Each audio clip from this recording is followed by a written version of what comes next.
Okay, we're now at the most historic part of Manila. This is the Intramuros. It's like kind of calm and quiet and doesn't really feel like you're in Manila anymore. So the Intramuros is kind of the hub for colonialism in the Philippines. Originally built by the Spanish in the 1500s, it was used as just like defense and military barracks. When the Americans took over, there was a battle held here in the Intramuros. The Americans didn't really feel like they needed the defense as much as the Spanish, so they drained the moats and made a golf course. And the golf course still stands right here behind me today. And then during the Second World War, the Japanese military occupied this fort for about 2 years before losing, at which point the Philippines got their independence.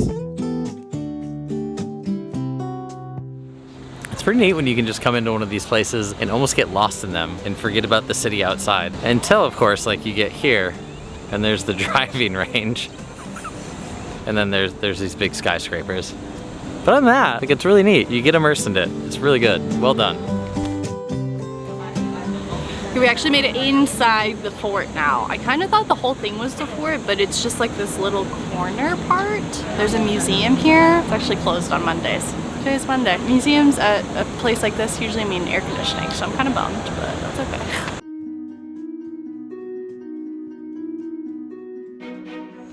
This area was built as a barracks and the school for petty officers, but is most famously known for holding the chapel cell where Jose Rizal spent his final evening before his execution. So 86% of the Filipino population is Roman Catholic, and this is the only Southeast Asian country that identifies as Catholic or Christian. All indications of the Spanish colonialism. Behind me is the Cathedral of Manila.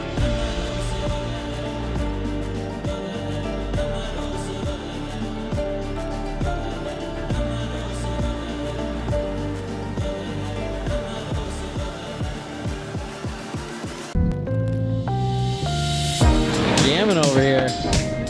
So the thing we keep talking about today is just how densely populated Manila is, and just the Philippines at large. The Philippines are composed of 7,000 islands, and all of that landmass is only 75% of California, where we lived before we traveled. But the big difference is the population here is 113 million, and in California it's only 35 million. And there's 13 million alone right here in Manila.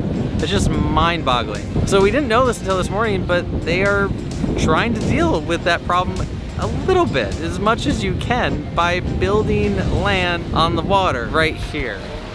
I think they're trying to like dam it up first, like do the outside. So they've already done like a whole half circle. That's crazy. That is crazy. So this like won't be a boardwalk anymore. No? Probably be more like condos. Yes.